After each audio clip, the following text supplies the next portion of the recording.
સાપડામાં રહેતા હતા. સાપડા મેં બનાવેલું હતું, પણ હું લગભગ 25 વર્ષથી વગર જ રહું છું. વગર જ રહું છું. સમ કે કોઈ મકવાન જ નહોતું મારું. અને મારો પરિવાર બહુ મોટો હતો. ત્રણ છોકરો હશે. મારે કોઈક મહેમાન પણ આવે તો સાપડામાં મારતું નહોતું. ચોમાસું આવે ને એટલે બહુ પાણી ભરાય. 3 દીકરીઓ છે અને એના નવરાની આમાં મોટી થાય એટલે બહુ ચિંતા રહે. તકલીફ તો ઘણી પડતી તકલીફો. આમ સાપરામાં ત્યારે હતા સાપરામાં 2, 3, 4 તો મેં મકાન બદલ્યા. એટલે રહી દવાતું બેન પણ મને 45 વર્ષ થયો તને મળ્યું.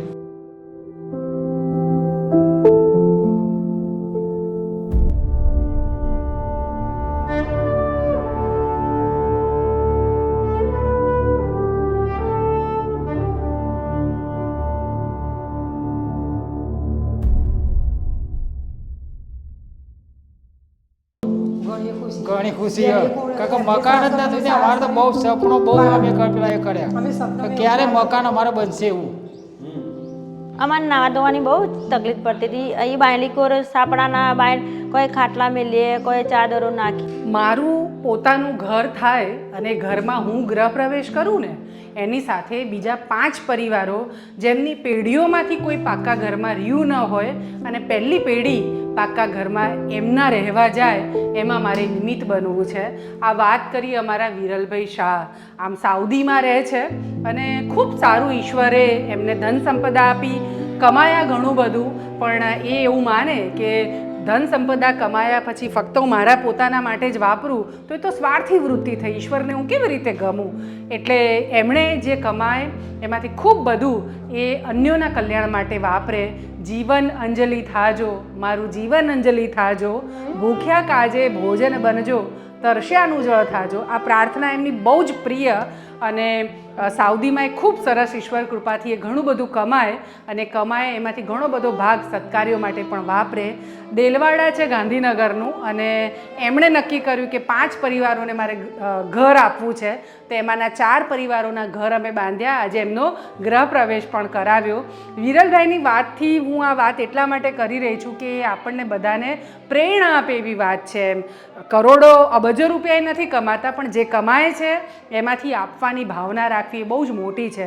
આમ જુઓ તો તમારે લાખ, 1.5 લાખ કે કોઈનું આખું ઘર કરવું હોય તો 3.5 થી 4 લાખ રૂપિયા થાય. જે ખૂબ સારું કમાતા હોય, જેની પેકેજ ઘણું મોટું હોય તો આ 4, 4.5 કે 3.5 લાખ રૂપિયા કંઈ બહુ મોટી રકમ નથી, પણ આનાથી એક આખો પરિવાર તરી જાય છે. અહીં જે લોકોના ઘર બન્યા છે એમને તમે પૂછજો, છાપરામાં રહેતા હોઈએ તો વિચારો પણ મોટા ઘરના ને બધા આવે પણ ક્યાંક હિંમત ન થાય એમ. જ્યારે પાક્કા ઘરમાં આવા સરસ મજાનામાં રહેવાનું શરૂ થાય તો સપના પણ એ રીતે આવવાના શરૂ થાય છે. આ બધા પરિવારો હવે કેવા સપના જોઈ રહ્યા છે એ બધું પણ તમે એમની પાસેથી સાંભળજો. અને જે છાપરામાં રહેતા હતા ત્યારે કેવા પ્રકારની વિપદા એ વેઠતા હતા. ચોમાસું, શિયાળો કેવા જતા હતા. સાપ ઘણી વખત તો ઘરમાં નીકળે અને રાત્રે ખાટલામાંથી ઊભા થઈને અંધારું હોય કેમ કે લાઇટે નહોતી તો નીચે પગ મૂકતા પણ બીક લાગે કે ક્યાં કેરું ઝાંઝરું હોય અને એની પર પગ મૂકી જાય તો. આવી સ્થિતિમાંથી મુક્તિ આપવાનું કામ વિરલભાઈએ કર્યું છે. 4 પરિવારોના ઘર બંધાઈ ગયા છે. એમનો ગૃહ પ્રવેશ થયું. 5મું નરેન્દ્રભાઈનું ઘર બંધાઈ રહ્યું છે. એમનું પણ 3-4 મહિનામાં પૂર્ણ થશે એટલે એમનું પણ ગૃહ પ્રવેશ કરીશું. પણ વિરલભાઈ જેવો પ્રકલ્પ સૌ કરે આ દેશનો દરેક વ્યક્તિ જે સુખી સંપન્ન છે તો મને એમ છે કે ભારતમાં એક પણ વ્યક્તિ ઘર વગરનો ન રહે. બાકીની વાતો આ બધા પરિવારો પાસેથી સાંભળીએ. આજે આમ તો મુંબઈથી અમારા રશ્મિનભાઈ સંઘવી જેમણે મને સેવા આધ્યાત્મિક દૃષ્ટિકોણથી જોવાનું જેમણે શીખવ્યું એ ખાસ આજે હાજર રહ્યા. સ્મિતાબેન, વિરલભાઈના મોટા બેન અને વિરલભાઈના ઘડતરમાં એમની પણ બહુ મોટી ભૂમિકા. એ ખાસ વિરલભાઈની ગેરહાજરીમાં એ હાજર રહેના પરિવારોને ગૃહ પ્રવેશ કરાયો.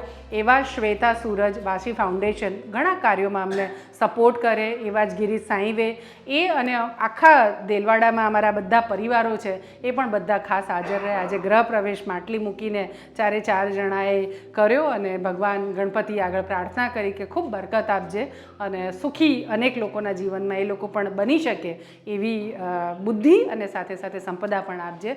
બાકીની વાતો બધી આ પરિવારો પાસેથી આપણે સાંભળીએ.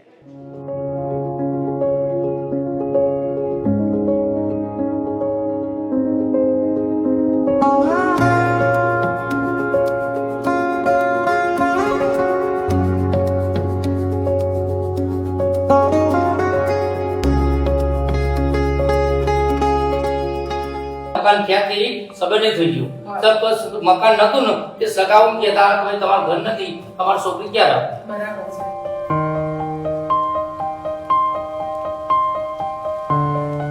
ઘર છે ને એ દીકરાઓના કે દીકરીની સગાઈ માટે પણ બહુ જ અગત્યનું છે. એ આમ તો અનેક જગ્યાએ આ વાતો મને પરિવારો કરે, પણ ગાંધીનગરના દેલવાડામાં દિનેશભાઈ જ્યોત્સનાબેને પણ કર્યું કે મારે 3 દીકરા, હગાઈ કરવી હોય, કાચું છાપરામાં રહેતા હોય ને તો ઝટ કોઈ દીકરી ન આપે, પણ આ પાક્કું ઘર થયું તો એમના દીકરાની સગાઈ પણ થઈ ગઈ. એમ કેમ કે દરેક મા બાપ પોતાની દીકરી સુરક્ષિત જગ્યાએ જાય એવું ઈચ્છતા હોય એટલા માટે. તો આ જુઓ કેટલી મજાની વાત છે. મને તો એમણે અનાયાસે જ ઘર બતાવતા આ વાત કરીને સાંભળીને હું ખૂબ રાજી થઈ. VSSMનો ઘર બાંધકામનો ઉપક્રમ 2000 જેટલા ઘર બાંધવામાં અમે નિમિત્ત બન્યા છીએ. ક્યાંક અમારા દાતાઓની મદદથી માત્ર ઘર બાંધ્યા હોય, ક્યાંક સરકાર અને દાતા અને આ પરિવારોની મદદથી બંધાયા હોય. દેલવાડાનું ઘર પણ આ 3 જણાએ ભેગા મળીને આ મજાની રીતે બાંધ્યું છે. વિરલભાઈ, સરકાર અને દિનેશભાઈ પોતે પણ ઉમેર્યા. અમારી લોન પણ ક્યાંક એની અંદર આવી, સહાય પણ આવી. સરસ ઘર થયું. બસ આમ રાજી થવાય આજે આ સાંભળીને વાત. માને ને બાપને કેવી નિરાશ થાય કે એમના દીકરાની સગાઈ થઈ ગઈ, કેમ કે ઘર. સર્વે જનાઃ સુખિનઃ સન્તુ, સર્વે સન્તુ નિરામયા, સર્વે ભદ્રાણિ પશ્યન્તુ, મા કશ્ચિત દુઃખમાપ્નુયાત. હવે આજનો પ્રસંગ જોઈને એટલો આનંદ થયો છે કે શબ્દો એની સામે કંઈ નથી. બધાના ચહેરા પર જે મકાનની ખુશી અને ગામના લોકોને મેં પહેલી વખત જોયા આટલા નજીકથી. અને આપની આટલી કામગીરી મિત્તલબેન, વિરલભાઈ અને સરકાર બધાને મળીને તમે જે પ્રયત્નો કર્યા એના થકી મને બહુ જ આનંદ છે. મને બહુ જ તકલીફ પડતી હતી. 3 છોકરીઓ છે, બાબો નથી, અને છાપરામાં રહેતો હતો, અને ચામાહું આવે ને એટલે બહુ પાણી ભરાય. અમારે નાવા ધોવાની બહુ જ તકલીફ પડતી હતી. અહીં બાયલી કોર સાપડાના બાય કોઈ ખાટલા મેલીએ, કોઈ ચાદરો નાખીએ, એવી રીતના તો હતો. 3 દીકરીઓ છે અને એને નવરાની આમાં મોટી થાય એટલે બહુ જ ચિંતા રહે. એને નવરાવી ચો બેહારવી એ બહુ જ તકલીફ પડે અમારે. આ તો ઘણા વર્ષ થઈ ગયા. છોકરાના ઘેર છોકરા છે, તારો ગારું મળ્યો ને એટલે અમે મકાન બનાવ્યું. તકલીફ તો ઘણી પડતી પડી તકલીફો. આમ સાપરામાં ત્યારે હતા, સાપરામાં રહેતા હતા. 2, 3, 4 તો મેં મકાન બદલ્યા. 4 મકાન બદલ્યા. છોકરાના નાના વખત બદલ્યા. મકાન ના હોય બદલવા જ, પણ અમુક પાકા મકાનમાં ગયા, કાચા મકાનમાં રહ્યા.